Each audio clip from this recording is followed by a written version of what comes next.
Good Wednesday morning. It's 5:30. Welcome to Montana This Morning. I'm Victoria Hill. Thank you so much for getting your day started with us. And good morning to our friend Miller over in the Weather Center. And what's the weather going to do today? It was just almost a little bit of everything yesterday. Yeah, we had some rain. We had some snow up at the Red Lodge Mountain. They had, at the last report, over 22 inches of snowfall up in Livingston or Stillwater County, actually.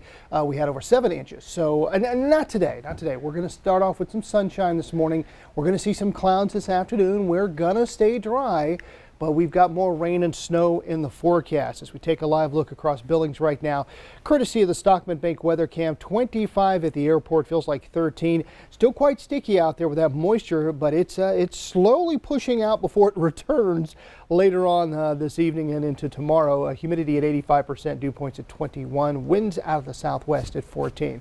Around the horn right now, we're looking at temperatures at 24 in White Sulphur Springs, 13 in Harlingen, Reed Point at 17. We've got, let's see, Belfry, my buddy Alan up there working out right now, or down there on his treadmill. He's at 25 right now. Powell at 21 as well as Cowley, and down in Buffalo at 19. We're starting off with the sunshine this morning, and then you'll notice those clouds start to build up as we go along today with highs in the 40s and 50s. We'll go 53 today here in Billings. There's your day planner, how it's going to unfold. Sunshine this morning, clouds in the afternoon. We will stay dry, but then things change as we get into Thursday afternoon, Thursday night, and maybe Friday morning. Dun, dun, dun. Dun, dun, dun. Here it comes. The suspense. Yes. I'll get through some news so we can get to that suspenseful forecast. Thank you so much, Miller. We start your Wednesday with this. U.S. Marshals shoot and kill a suspect following a high-speed chase that covered more than 35 miles of Interstate 90. The Marshals were seeking a fugitive from Georgia. Highway Patrol tried to pull him over near Laurel, but he took off, speeding down the interstate. The fugitive was forced off the road between Columbus and Reed Point after hitting spike strips. He got out of his vehicle, turned toward law enforcement, and was armed with a gun. The man was then shot multiple times by 2 deputy marshals after he ignored calls to surrender. No one else was injured. Continuing our coverage, the suspect in Monday's mass shooting in Colorado is scheduled to make his first court appearance tomorrow. 21-year-old Ahmad Alyssa faces 10 counts of murder in the shooting. Police have not released a possible motive. Alyssa was born in Syria but grew up in the United States. His brother told the Daily Beast he believes Alyssa is mentally ill, describing him as paranoid and antisocial. The victims ranged in age from 20 to 65 years old. Denny Stong was the youngest. A friend called him a hero. 49-year-old Trelona Bartkowiak recently got engaged. 61-year-old Kevin Mahoney has a granddaughter on the way. Police officer Eric Talley left behind 7 kids. President Biden ordered the flags at the White House to be flown at half-staff to remember the victims. In the wake of the shooting, President Biden is calling on lawmakers to pass gun reform. The president said it's time for the Senate to consider 2 House-passed bills that would change background check laws. He said House members from both parties voted to pass it and hopes the Senate can do the same thing. The bill is not expected to pass. Every Democrat and 10 Republicans would need to vote for it, and Democrat Joe Manchin said he would vote no. The president also called for a ban on assault weapons and high-capacity magazines. Reporter Joe St. George has more on the gun debate in D.C. Democratic leaders have been calling on Congress to pass gun reform for years, and not much has changed.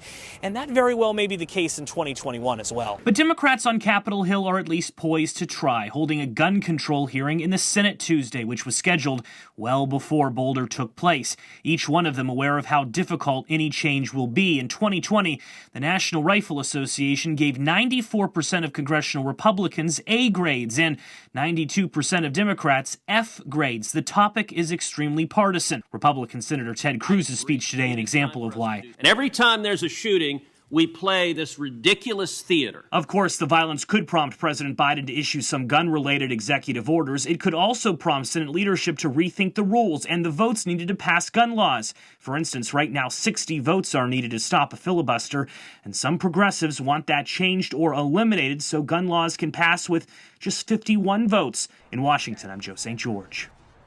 Now back here in Montana, last weekend's murder-suicide in Livingston started as a harassment call. A woman called police to report 41-year-old Asa Ziegler was harassing her and her friend, 23-year-old Jason Cushing. Law enforcement searched for Ziegler but couldn't find him. Later, they got another call from the woman telling them Ziegler entered the home. The woman was able to get out of the house and reported hearing gunshots from inside. Ziegler shot Cushing, and when police arrived, he shot himself. In education news, graduation ceremonies for Billings' 3 public high schools will return to Metro Park this year. Right now, the plan is to require masks for the graduates and allow 6 guests each. Plans are also being made for the 2021-2022 school year. This year's block scheduling model in the middle and high schools may return come August, but educators are split on its effectiveness. High schools, it was about 60-40 in favor of some form of block. And I know that there are a lot of versions of block scheduling. And then in the middle school, not quite, almost inverted, 57% in favor of 6-period, 43 of block. But theirs is a little bit different from the high school. So, we take all that into consideration moving forward. But yeah, we have a good survey to at least judge it. Superintendent Upham expects to have more information on the schedule next month. The Montana Senate advanced a bill that would eliminate Election Day voter registration in Montana, putting it one step closer to final passage. MTN's chief political reporter Mike Dennison took a closer look at just how many people register to vote on Election Day in Montana and where those people live in the state. Since Election Day registration took effect in Montana in 2006, the number of people taking advantage of this opportunity has steadily increased. In 2006, 4,351 people registered to vote on General Election Day, about 1% of the overall votes cast. By the 2016 presidential election, the amount hit a high of 12,055 voters, or 2.3% of the overall votes. We don't have the numbers from the 2020 general election because Secretary of State Christy Jacobson's office has not provided them, despite several requests from MTN News. However, since 2020 was mostly an all-mail ballot, those numbers aren't that comparable to previous elections. We also looked at some individual counties to see where Election Day registration is above or below average. Counties with mostly above-average registration on Election Day have been Missoula, Silver Bow, Cascade, and some with high Native American populations like Glacier, Hill, Bighorn, Lake, and Roosevelt. Larger counties often with below-average registration on Election Day are Gallatin, Lewis and Clark, Yellowstone, Ravalli, and Flathead. Missoula County Election Administrator Bradley Seaman, who supports Election Day registration, says it's not the ideal option for voters, but it's a service Montana should provide. He also notes that sometimes as many as half the people registering on Election Day are not new voters, but just changing their address from a different county or precinct. The bill's sponsor, Republican Representative Sharon Grieve of Florence, says she doesn't see the bill as eliminating the votes of those registering Election Day. She says if people care enough to vote, they should care enough to register by the Monday before Election Day. But Representative Tyson Running Wolf of Browning says the change will harm Native American communities by changing the rules, again, on people for whom voting is often unfamiliar. Sometimes they say, oh, it's so easy to vote. Yeah, but not where I come from. It's one way, 45 miles. You're going to have to register, and then you're going to have to go run down there and vote, drop off your mail. There's all these different barriers that sit there in Indian country that are not even associated, like I'd say, on the outside world. At this point, however, the bill looks like a done deal. And Election Day voter registration in Montana likely will be gone this year. Reporting from Helena, Mike Dennison, MTN News. Thank you, Mike. Meanwhile, Governor Greg Gianforte finds himself in some hot water with Montana Fish, Wildlife, and Parks. The governor trapped and killed a wolf on private property in Gardner. He did it without completing a wolf trapping certification class and was given a warning by FWP. It is the standard punishment for anyone who makes this mistake. A spokesperson for the governor said after learning that he had not completed the wolf trapping certification, Governor Gianforte immediately rectified the mistake and enrolled in the wolf trapping certification course. The governor had all other proper licenses. Montana's U.S. senators are co-sponsoring a bipartisan bill to give legal marijuana businesses access to banking. Both medical and recreational marijuana shops are not able to use banks because marijuana is still illegal under federal law. Republican Senator Steve Daines says the bill will provide Montana cannabis businesses access to banks without fear of punishment. Democrat Jon Tester says forcing businesses to operate in cash raises safety concerns. Also making headlines this morning, more people will receive their stimulus checks today. The IRS deposited more than 90 million checks directly into accounts last week. About 150,000 hard copy checks also went out. The tax agency did not say how many checks will be issued today, but did say many of them will be mailed. The IRS is working with the Social Security Administration and Veterans Administration to make sure checks get to people in a timely manner.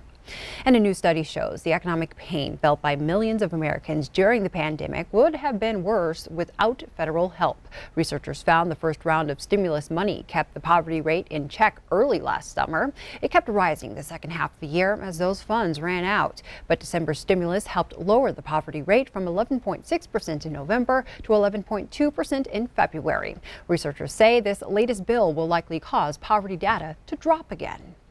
U.S. Border Patrol says it's encountering about 530 unaccompanied minors every day as migrants continue to stream into the U.S. There are now new measures being taken to help bring the situation at the border under control. CBS's Elise Preston has more. Desperate for a better life, these small children with big book bags are making the long trek from Guatemala to the U.S. There are so many migrants at the border. The Biden administration is on track to open 6 emergency housing facilities, like these 2 sites in San Antonio, Texas. We're talking about, how will we handle security, who would be the food provider. It's a humanitarian effort. It's not a permanent solution. There are around 16,000 unaccompanied minors at various U.S. sites. While the White House has said the border is closed, exceptions are being made for kids. President Biden says his administration is working on a plan. The last administration dismantled all we had put in place relative to dealing with the problems in country. And we'll have something to say about that very shortly. The GOP pointing back at the White House and urging media access to shelters. They're hoping nobody sees the tragic human cost of their failed policies. The small town of Gila Bend, Arizona is scrambling to figure out how it can handle an influx of migrants being brought in by Customs and Border Protection. This week, the mayor declared a state of emergency. Just talking with the migrants, they said this is just the beginning, and that's straight out of their mouths. Customs, Border and Protection tells CBS News it is processing migrant families, but with such a strain on the system, some are being released without notices to appear in court. Elise Preston, CBS News, New York. U.S. Customs and Border Protection determined what's happening at the border is not necessarily abnormal or unexpected. It says the current increase in apprehensions fits a predictable pattern of seasonal changes in undocumented immigration combined with a backlog of demand because of 2020's coronavirus border closure. There have been rumblings the White House is considering relocating some migrants to Montana, something Governor Gianforte is strongly against. In a letter to the Secretary of State, the governor wrote, "We understand there is a crisis on the southern border, but that crisis is one of the Biden administration's own making." He added Montana is unable to care for these individuals, writing, "If the administration attempts to move any migrants to the state, he would take any and all appropriate legal measures to prevent the relocation efforts."